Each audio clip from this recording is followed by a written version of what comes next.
लेकिन अगर स्वस्थ आप हैं तो 100 करोड़ लॉस होने के बाद ही फिर से एक नया साम्राज्य और खड़ा कर दे सकते हैं, एक बिजनेस खड़ा कर दे सकते हैं। तो स्वास्थ्य से ऊपर बड़ा कोई धन नहीं है। अगर स्वास्थ्य नहीं होगा तो कोई चीज़ को आप इंजॉय नहीं कर सकते हैं।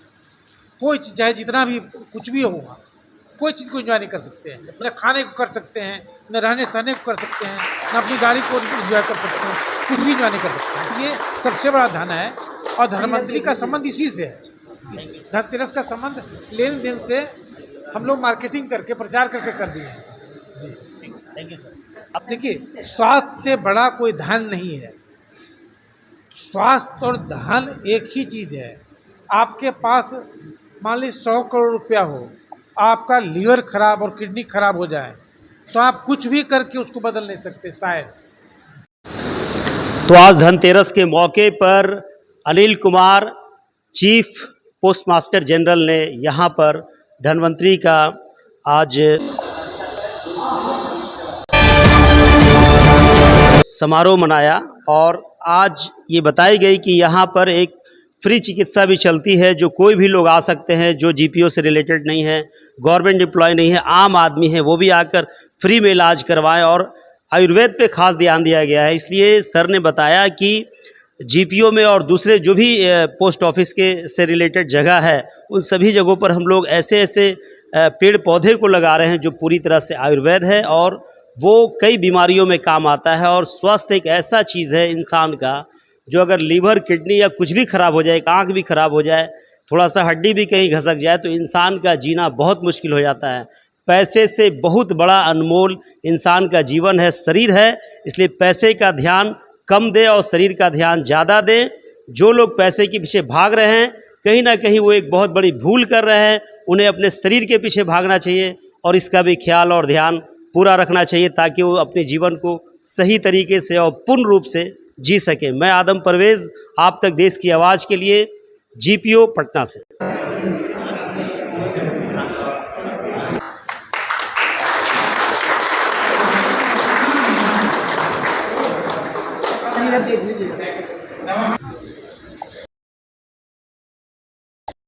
नमस्कार, हम इस समय पटना जीपीओ में हैं और हमारे साथ अनिल कुमार हैं जो चीफ जनरल पोस्ट मास्टर हैं। और हम जानने की कोशिश करते हैं, आज के इस धनतेरस के अवसर पर आपने एक कार्यक्रम किया, यहाँ प्रेस कॉन्फ्रेंस किया और धन्वंतरी का आज जयंती समारोह भी मना रहे हैं। दोनों का क्या अटैचमेंट है, बताइए सर। आज है पूरे देश में भारत सरकार ने भी आयुष दिवस घोषित किया है।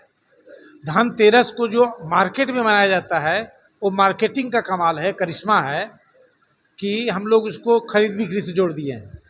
धनतेरस का जो मूल अर्थ है, मौलिक उद्देश्य था धनवंतरी। आप सबों को धनतेरस की पुनः पुनः ढेर सारी हार्दिक शुभकामनाएं। बहुत ही शुभ दिन आज का दिवस बनाना, धनवंतरी को सेलिब्रेट करना, धनवंतरी का जो अचीवमेंट है, उनके जो आदर्श हैं, उनके जो विचार हैं, उनका जो कहा हुआ है, उसको सेलिब्रेट करें, उसको अपनाएं। ऋषि थे बहुत बड़े, माने उनको यहाँ तक कि विष्णु का अवतार माना जाता था। और भी बड़े बड़े ऋषि हुए हैं, अब बिहार में हुए हैं, जिसमें कि इसका उत्सव मनाएं। लेकिन आज हम लोग खरीद बिक्री से उसको जोड़ दिए हैं। लेकिन देखिए, सौभाग्य की बात है, बहुत ही गर्व की बात है कि भारत सरकार ने पुनः इसे आयुष दिवस के रूप में घोषित किया है। आज प्रधानमंत्री जी 12:30 बजे इस कार्यक्रम का शुरुआत किए और हमारे डॉक्टर साहब हैं, डॉक्टर मिथिलेश पाठक जी, उनके चलते हम लोग आज, उनके प्रेरणा से हम लोग आज धन्वंतरी दिवस मना रहे हैं।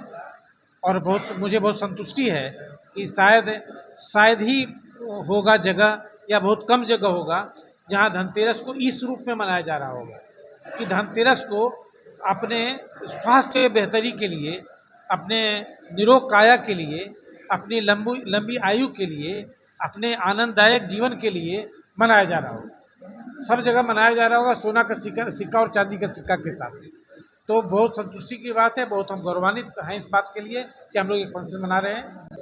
और जहाँ तक धन्वंतरी की बात है, ये भारत की भूमि जो है, मनीषियों की भूमि रही है, ऋषियों की भूमि रही है। धन्वंतरी भी ने सब कुछ बता ही दिया और सबसे महत्वपूर्ण बात यह है कि सर ने जो बताया है उससे ज़्यादा कई चीज़ें क्रियान्वित की गई है सर के मार्गदर्शन में। आपको पता होना चाहिए कि पहली बार यहाँ पे जो भी हमारी पुरानी पद्धतियाँ हैं आयुर्वेद चिकित्सा की, उनको कार्यान्वित करते हुए यहाँ पे सर के मार्गदर्शन में डॉक्टर साहब जो ज्ञाता भी हैं आयुर्वेद के, वो यहाँ पर निःशुल्क इलाज करते हैं। केवल कर्मचारियों अधिकारियों का जी, केवल अधिक सबके लिए, समाज का कोई भी वर्ग जिसका सीधा सीधा संबंध नहीं है डिपार्टमेंट से या जीपीओ से, वो भी आकर के अपनी इलाज करा सकता है और बिल्कुल निःशुल्क है। तो पहले तो आपको ये प्रचारित करना चाहिए। दूसरा, चीफ सर के आदेश पर इसी कैंपस में आयुर्वेद वाटिका बनाया गया है, जहाँ पे सैकड़ों तरह की जो आयुर्वेद से जुड़ी हुई जड़ी बूटियाँ हैं, जिसका बहुत कीमत है। मार्केट में आप जाएंगे तो कई बार वो एलोपैथ से भी महंगी पड़ेंगी, क्योंकि वो दुर्लभ प्रजाति की वो सारी वनस्पतियाँ हैं। तो उसको यहाँ विकसित किया जा रहा है। इसके अतिरिक्त हमारा एक टेलर रोड में बहुत बड़ा भूखंड है, तो वहाँ भी चीफ सर के आदेश पर एक आयुर्वेद वाटिका विकसित किया जा रहा है। उसमें थोड़ा वक्त की दरकार होती है। उसके अतिरिक्त और आज पीएनटी क्लब में जो हमारा ये किदवईपुरी में है, गर्दनी बाग में है, वहाँ भी इसको ज़मीन पर उतारा। चिकित्सा की सुविधा है, चिकित्सा की सुविधा तो है ही, और बाकी आयुर्वेद को विशेष मतलब फोकस करते हुए वहाँ भी इस तरह की लघु वाटिकाओं का निर्माण करने का सर का आदेश है। इसके अतिरिक्त आप देख ही रहे हैं कि शायद इतिहास में पहली बार ऐसा है, आप लोग तो ज़्यादा जानते हैं कि पहली बार आयुर्वेद दिवस मनाया जा रहा है। धन्वंतरी के इस पावन पर्व को, धनतेरस के इस पावन पर्व को इस रूप में सरकारी संस्थान में मनाया जा रहा है। ये अमूमन हम लोग मानते थे कि ये धार्मिक के जो हमारे नेता हैं उनका काम है, या हम लोग अपने घर पर निजी स्तरों पर धनतेरस के पर्व को मनाते हैं। लेकिन ये कितना इसका बड़ा प्रभाव होगा जब एक सरकारी संगठन, सरकारी संस्था, जिसका सीधे सीधे चिकित्सा से उस तरह का जुड़ाव नहीं है, हालांकि चिकित्सा तो हर व्यक्ति से जुड़ा हुआ है किसी न किसी रूप में, तो चीफ सर के आदेश पर बिहार पोस्टल सर्किल ये जो जनता से जुड़ी हुई मुद्दे हैं उसको तेज़ी से प्रचारित करने का काम कर रहा है, प्रसारित करने का काम कर रहा है, और उसी का एक बाकी झांकी आपके सामने आज प्रस्तुत हुई है। कर रहे हैं, निःशुल्क चिकित्सा लोगों को दे रहे हैं। फ्री में तो गवर्नमेंट भी नहीं देती, वो भी 1 रुपया और 5 रुपया और 2 रुपया लेती है कम से कम, है ना। पीएससी में 1 रुपया है, सीएससी में 2 रुपया है और पीएमसीएच में 5 रुपया है। आप वो भी नहीं ले रहे हैं।